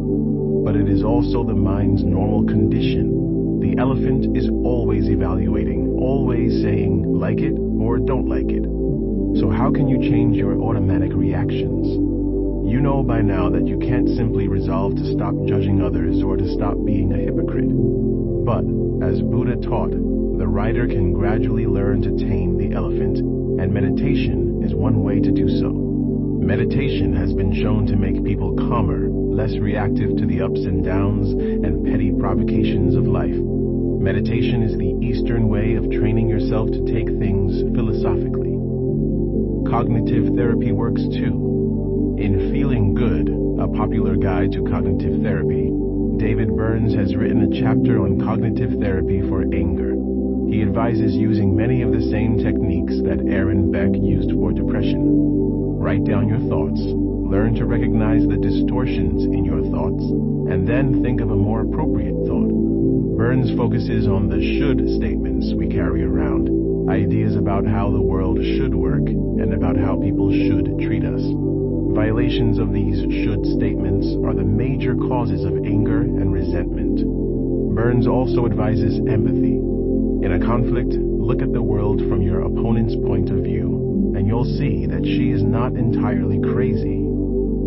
Although I agree with Burns' general approach, the material I have reviewed in this chapter suggests that once anger comes into play, people find it extremely difficult to empathize with and understand another perspective. A better place to start is, as Jesus advised, with yourself and the log in your own eye. Batson and Lowenstein both found that debiasing occurred only when subjects were forced to look at themselves. and you will see the log only if you set out on a deliberate and effortful quest to look for it. Try this now. Think of a recent interpersonal conflict with someone you care about, and then find one way in which your behavior was not exemplary. Maybe you did something insensitive, even if you had a right to do it, or hurtful, even if you meant well, or inconsistent with your principles, even though you can readily justify it. When you first catch sight of a fault in yourself, you will likely hear frantic arguments from your inner lawyer excusing you and blaming others, but try not to listen. You are on a mission to find at least one thing that you did wrong. When you extract a splinter, it hurts briefly, but then you feel relief, even pleasure. When you find a fault in yourself, it will hurt briefly, but if you keep going and acknowledge the fault, you are likely to be rewarded with a flash of pleasure that is mixed, oddly, with a hint of pride. It is the pleasure of taking responsibility for your own behavior. It is the feeling of honor. Finding fault with yourself is also the key to overcoming the hypocrisy and judgmentalism that damage so many valuable relationships. The instant you see some contribution you made to a conflict, your anger softens, maybe just a bit, but enough that you might be able to acknowledge some merit on the other side. You can still believe you are right and the other person is wrong, but if you can move to believing that you are mostly right and your opponent is mostly wrong, you have the basis for an effective and non-humiliating apology. You can take a small piece of the disagreement and say, "I should not have done X, and I can see why you felt Y." Then, by the power of reciprocity, the other person will likely feel a strong urge to say, "Yes, I was really upset by X, but I guess I shouldn't have done P, so I can see why you felt Q." Reciprocity, amplified by self-serving biases, drove you apart back when you were matching insults or hostile gestures. But you can turn the process around and use reciprocity to end a conflict and save a relationship. The human mind may have been shaped by evolutionary processes to play Machiavellian tit-for-tat, and it seems to come equipped with cognitive processes that predispose us to hypocrisy, self-righteousness, and moralistic conflict. But sometimes, by knowing the mind's structure and strategies, we can step out of the ancient game of social manipulation and enter into a game of our choosing. By seeing the log in our own eye, you can become less biased, less moralistic, and therefore less inclined toward argument and conflict. You can begin to follow the perfect way, the path to happiness that leads through acceptance, which is the subject of the next chapter. Chapter 5. The Pursuit of Happiness. Good men at all times surrender in truth all attachments. The holy spend not idle words on things of desire. When pleasure or pain comes to them, the wise feel above pleasure and pain. Buddha. Do not seek to have events happen as you want them to, but instead want them to happen as they do happen, and your life will go well. Epictetus. If money or power could buy happiness, then the author of the Old Testament book of Ecclesiastes should have been overjoyed. The text attributes itself to a king in Jerusalem, who looks back on his life and his search for happiness and fulfillment. He tried at one point to make a test of pleasure by seeking happiness in his riches. I made great works. I built houses and planted vineyards for myself. I made myself gardens and parks and planted in them all kinds of fruit trees. I also had great possessions of herds and flocks, more than any who had been before me in Jerusalem. I also gathered for myself silver and gold and the treasure of kings and of the provinces. I got singers, both men and women, and delights of the flesh, and many concubines. So I became great and surpassed all who were before me in Jerusalem. Also, my wisdom remained with me. Whatever my eyes desired, I did not keep from them. Ecclesiastes, chapter 2, verses 4 through 10. But in what may be one of the earliest reports of a midlife crisis, the author finds it all pointless. Then I considered all that my hands had done and the toil I had spent in doing it, and again all was vanity and a chasing after wind, and there was nothing to be gained under the sun. Ecclesiastes chapter 2, verse 11. The author tells us about many other avenues he pursued: hard work, learning, wine, but nothing brought satisfaction. Nothing could banish the feeling that his life had no more intrinsic worth or purpose than that of an animal. From the perspective of Buddha and the Stoic philosopher Epictetus, the author's problem is obvious: his pursuit of happiness. Buddhism and Stoicism teach that striving for external goods, or to make the world conform to your wishes, is always a striving after wind. Happiness can only be found within, by breaking attachments to external things and cultivating an attitude of acceptance. Stoics and Buddhists can have relationships, jobs, and possessions, but to avoid becoming upset upon losing them, they must not be emotionally attached to them. This idea is, of course, an extension of the truth of Chapter 2. Life itself is but what you deem it, and your mental state determines how you deem things.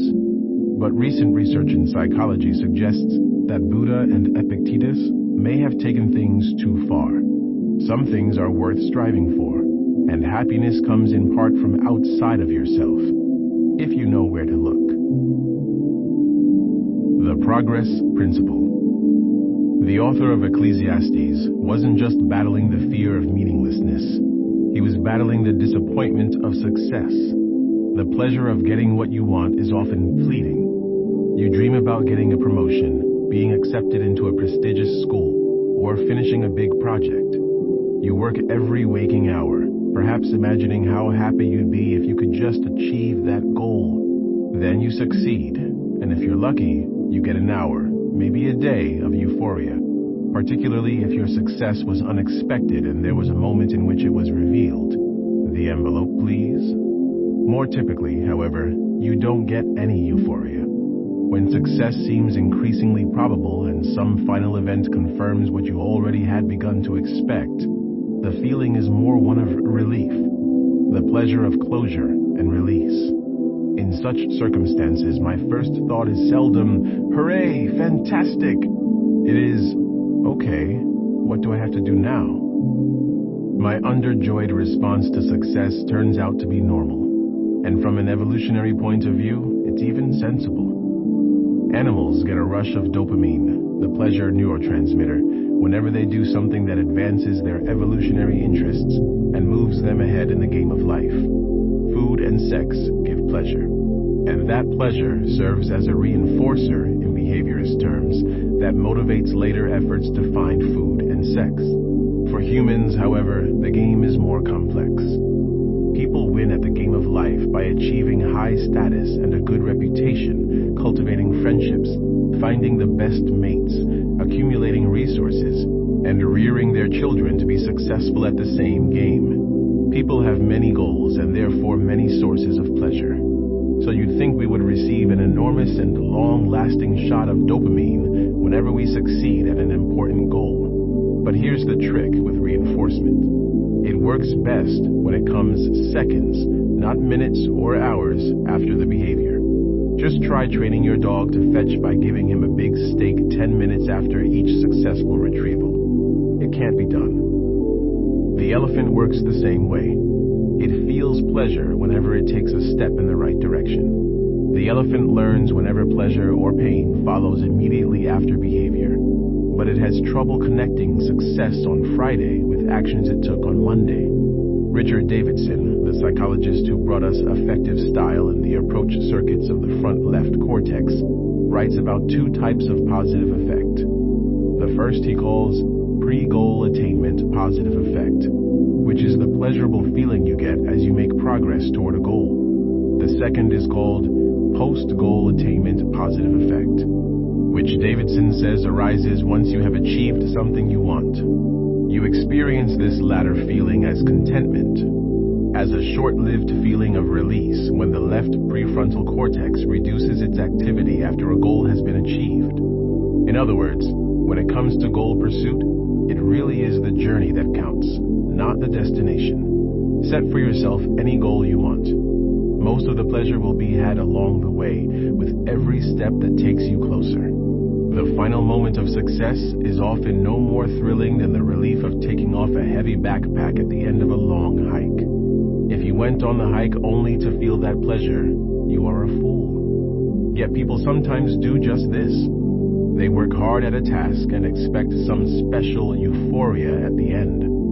But when they achieve success and find only moderate and short-lived pleasure, they ask, as the singer Peggy Lee once did, "Is that all there is?" They devalue their accomplishments as a striving after wind. We can call this the progress principle. Pleasure comes from making progress toward goals than from achieving them. Shakespeare captured it perfectly. Things won are done. Joy's soul lies in the doing. The adaptation principle. If I gave you 10 seconds to name the very best and very worst things that could ever happen to you, you might well come up with these: winning a $20 million lottery jackpot and becoming paralyzed from the neck down. Winning the lottery would bring freedom from so many cares and limitations. It would enable you to pursue your dreams, help others, and live in comfort. So it ought to bring long-lasting happiness rather than one serving of dopamine. Losing the use of your body, on the other hand, would bring more limitations than life in prison. You'd have to give up on nearly all your goals and dreams, forget about sex, and depend on other people for help with eating and bathroom functions. Many people think they would rather be dead than paraplegic, but they are mistaken. Of course, it's better to win the lottery than to break your neck, but not by as much as you'd think. Because whatever happens, you're likely to adapt to it, but you don't realize up front that you will. We are bad at effective forecasting, that is, predicting how we'll feel in the future. We grossly overestimate the intensity and the duration of our emotional reactions. Within a year, lottery winners and paraplegics have both, on average, returned most of the way to their baseline levels of happiness. The lottery winner buys a new house and a new car, quits her boring job, and eats better food. She gets a kick out of the contrast with her former life. But within a few months, the contrast blurs and the pleasure fades. The human mind is extraordinarily sensitive to changes in conditions, but not so sensitive to absolute levels. The winner's pleasure comes from rising in wealth, not from standing still at a high level. And after a few months, the new comforts have become the new baseline of daily life. The winner takes them for granted and has no way to rise any further. Even worse, the money might damage her relationships. Friends, relatives, swindlers, and sobbing strangers swarm around lottery winners, suing them, sucking up to them, demanding a share of the wealth. Remember the ubiquity of self-serving biases. Everyone can find a reason to be owed something. Lottery winners are so often harassed that many have to move, hide, end relationships, and finally turn to each other, forming lottery winner support groups to deal with their new difficulties. It should be noted, however, that nearly all lottery winners are still glad that they won. At the other extreme, the quadriplegic takes a huge happiness loss up front. He thinks his life is over, and it hurts to give up everything he once hoped for. But like the lottery winner, his mind is sensitive more to changes than to absolute levels, so after a few months, he has begun adapting to his new situation and is setting more modest goals. He discovers that physical therapy can expand his abilities. He has nowhere to go but up, and each step gives him the pleasure of the progress principle. The physicist Stephen Hawking has been trapped in a shell of a body since his early 20s, when he was diagnosed with motor neuron disease. Yet he went on to solve major problems in cosmology, win many prizes, and write the best-selling science book of all time. During a recent interview in the New York Times, he was asked how he keeps his spirits up. He replied, "My expectations were reduced to 0 when I was 21. Everything since then has been a bonus." This is the adaptation principle at work. People's judgments about their present state are based on whether it is better or worse than the state to which they have become accustomed. Adaptation is, in part, just a property of neurons. Nerve cells respond vigorously to new stimuli, but gradually they habituate, firing less to stimuli than they have become used to. It is change that contains vital information, not steady states. Human beings, however, take adaptation to cognitive extremes. We don't just habituate, we recalibrate. We create for ourselves a world of targets, and each time we hit one, we replace it with another. After a string of successes, we aim higher. After a massive setback, such as a broken neck, we aim lower.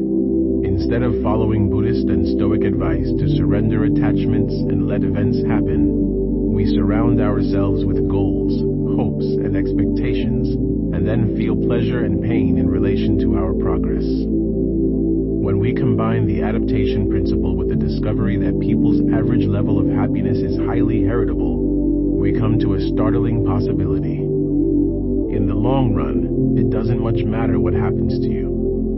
Good fortune or bad, you will always return to your happiness set point, your brain's default level of happiness, which was determined largely by your genes. In 1759, long before anyone knew about genes, Adam Smith reached the same conclusion. In every permanent situation where there is no expectation of change, the mind of every man in a longer or shorter time returns to its natural and usual state of tranquility. In prosperity, after a certain time, it falls back to that state. In adversity, after a certain time, it rises up to it. If this idea is correct, then we are all stuck on what has been called the hedonic treadmill. On an exercise treadmill, you can increase the speed all you want, but you stay in the same place. In life, you can work as hard as you want and accumulate all the riches, fruit trees, and concubines you want, but you can't get ahead. Because you can't change your natural and usual state of tranquility, the riches you accumulate will just raise your expectations and leave you no better off than you were before. Yet, not realizing the futility of our efforts, we continue to strive, all the while doing things that help us win at the game of life. Always wanting more than we have, we run and run and run like hamsters on a wheel. An early happiness hypothesis. Buddha, Epictetus, and many other sages saw the futility of the rat race and urged people to quit. They proposed a particular happiness hypothesis. Happiness comes from within, and it cannot be found by making the world conform to your desires. Buddhism teaches that attachment leads inevitably to suffering and offers tools for breaking attachments. The Stoic philosophers of ancient Greece, such as Epictetus, taught their followers to focus only on what they could fully control, which meant primarily their own thoughts and reactions. All other events, the gifts and curses of fortune, were externals, and the true Stoic was unaffected by externals. Neither Buddha nor the Stoics urged people to withdraw into a cave. In fact, both doctrines have such enduring appeal precisely because they offer guidance on how to find peace and happiness while participating in a treacherous and ever-changing social world.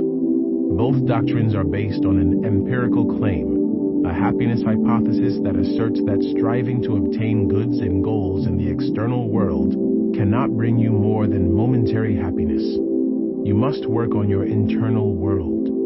If the hypothesis is true, it has profound implications for how we should live our lives, raise our children, and spend our money. But is it true? It all depends on what kind of externals we are talking about. The second biggest finding in happiness research, after the strong influence of genes upon a person's average level of happiness, is that most environmental and demographic factors influence happiness very little. Try to imagine yourself changing places with either Bob or Mary. Bob is 35 years old, single, white, attractive, and athletic. He earns $100,000 a year and lives in sunny Southern California. He is highly intellectual, and he spends his free time reading and going to museums. Mary and her husband live in snowy Buffalo, New York, where they earn a combined income of $40,000. Mary is 65 years old, black, overweight, and plain in appearance. She is highly sociable, and she spends her free time mostly in activities related to her church. She is on dialysis for kidney problems.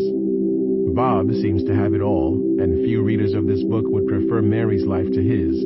Yet, if you had to bet on it, you should bet that Mary is happier than Bob. What Mary has that Bob lacks are strong connections. A good marriage is one of the life factors most strongly and consistently associated with happiness. Part of this apparent benefit comes from reverse correlation. Happiness causes marriage. Happy people marry sooner and stay married longer than people with a lower happiness set point, both because they are more appealing as dating partners and because they are easier to live with as spouses.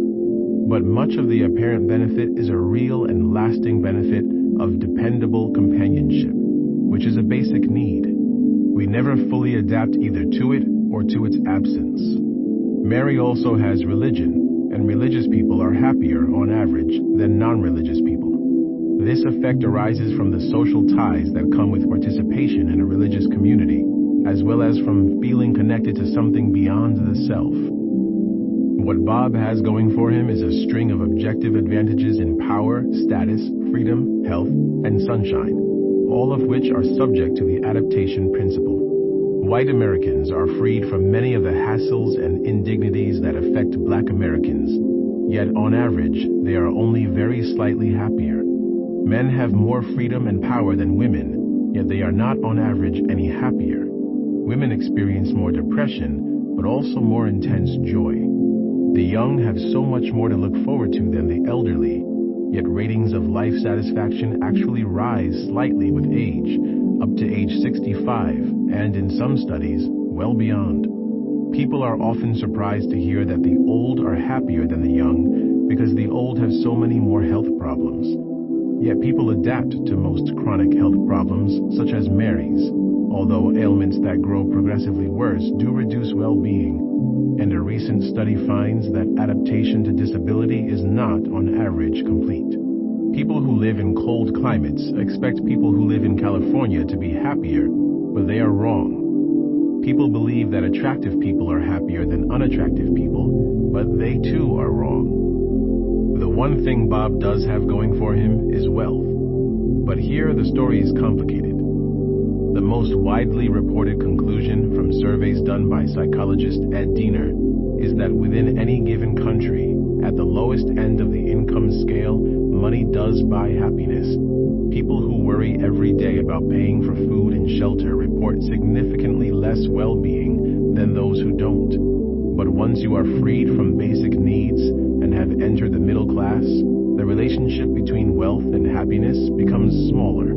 The rich are happier on average than the middle class, but only by a little. And part of this relationship is reverse correlation. Happy people grow rich faster because, as in the marriage market, they are more appealing to others, such as bosses, and also because their frequent positive emotions help them to commit to projects, to work hard, and to invest in their futures. Wealth itself has only a small direct effect on happiness because it so effectively speeds up the hedonic treadmill. For example, as the level of wealth has doubled or tripled in the last 50 years in many industrialized nations, the levels of happiness and satisfaction with life that people report have not changed, and depression has actually become more common. Vast increases in gross domestic product led to improvements in the comforts of life. A larger home, more cars, televisions, and restaurant meals, better health, and a longer life.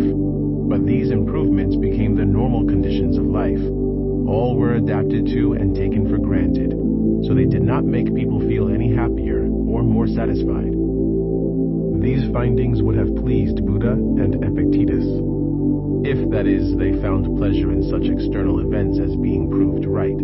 As in their day, people today devote themselves to the pursuit of goals that won't make them happier, in the process neglecting the sort of inner growth and spiritual development that could bring lasting satisfaction. One of the most consistent lessons the ancient sages teach is to let go, stop striving, and choose a new path. Turn inwards or toward God, but for God's sake, stop trying to make the world conform to your will. The Bhagavad Gita is a Hindu treatise on non-attachment. In a section on human devils, the god Krishna describes humanity's lower nature and the people who give into it. Bound by hundreds of fetters forged by hope, obsessed by anger and desire, they seek to build up wealth unjustly to satisfy their lusts. Krishna then parodies the thinking of such a devil. This have I gained today, this whim I'll satisfy. This wealth is mine, and much more too will be mine as time goes on. He was an enemy of mine, I've killed him, and many other too I'll kill. I'm master here, I take my pleasure as I will. I'm strong and happy and successful. Substitute defeat for kill, and you have a pretty good description of the modern Western ideal, at least in some corners of the business world. So even if Bob were just as happy as Mary, if he has an arrogant, entitled attitude and treats people badly, his life would still be spiritually and aesthetically worse. The happiness formula. In the 1990s, the two big findings of happiness research, strong relation to genes, weak relation to environment, hit the psychological community hard because they applied not just to happiness, but to most aspects of personality. Psychologists since Freud had shared a nearly religious devotion to the idea that personality is shaped primarily by childhood environment. This axiom was taken on faith. The evidence for it consisted almost entirely of correlations, usually small ones, between what parents did and how their children turned out, and anyone who suggested that these correlations were caused by genes was dismissed as a reductionist. But as twin studies revealed the awesome reach of genes and the relative unimportance of the family environment that siblings share, the ancient happiness hypothesis grew ever more plausible. Maybe there really is a set point fixed into every brain, like a thermostat set forever to 58 degrees Fahrenheit for depressives or 75 degrees for happy people. Maybe the only way to find happiness, therefore, is to change one's own internal setting. For example, through meditation, Prozac, or cognitive therapy, instead of changing one's environment. As psychologists wrestled with these ideas, however, and as biologists worked out the first sketch of the human genome, a more sophisticated understanding of nature and nurture began to emerge. Yes, genes explain far more about us than anyone had realized, but the genes themselves often turn out to be sensitive to environmental conditions. And yes, each person has a characteristic level of happiness, but it now looks as though it's not so much a set point as a potential range or probability distribution. Whether you operate on the high or the low side of your potential range is determined by many factors that Buddha and Epictetus would have considered externals. When Martin Seligman founded positive psychology in the late 1990s, one of his first moves was to bring together small groups of experts to tackle specific problems. One group was created to study the externals that matter for happiness. 3 psychologists, Sonia Lyubomirsky, Ken Sheldon, and David Scotty, reviewed the available evidence and realized that there are 2 fundamentally different kinds of externals: the conditions of your life and the voluntary activities that you undertake. Conditions include facts about your life that you can't change: race, sex, age, disability, as well as things you can: wealth, marital status, where you live. Conditions are constant over time, at least during a period in your life, and so they are the sorts of things that you are likely to adapt to. Voluntary activities, on the other hand, are the things that you choose to do, such as meditation, exercise, learning a new skill, or taking a vacation. Because such activities must be chosen, and because most of them take effort and attention, they can't just disappear from your awareness the way conditions can. Voluntary activities, therefore, offer much greater promise for increasing happiness while avoiding adaptation effects. One of the most important ideas in positive psychology is what Lyubomirsky, Sheldon, Scotty, and Seligman call the happiness formula. H equals S plus C plus V. The level of happiness that you actually experience, H, is determined by your biological set point, S, plus the conditions of your life, C, plus the voluntary activities, V, you do. The challenge for positive psychology is to use the scientific method to find out exactly what kinds of C and V can push H up to the top of your potential range. The extreme biological version of the happiness hypothesis says that H equals S and that C and V don't matter. But we have to give Buddha and Epictetus credit for V, because Buddha prescribed the Eightfold Noble Path, including meditation and mindfulness, and Epictetus urged methods of thought to cultivate indifference, apatheia, to externals. So to test the wisdom of the sages properly, we must examine this hypothesis, H equals S plus V, where V equals voluntary or intentional activities that cultivate acceptance and weaken emotional attachments. If there are many conditions, C, that matter, and if there are a variety of voluntary activities beyond those aimed at non-attachment, then the happiness hypothesis of Buddha and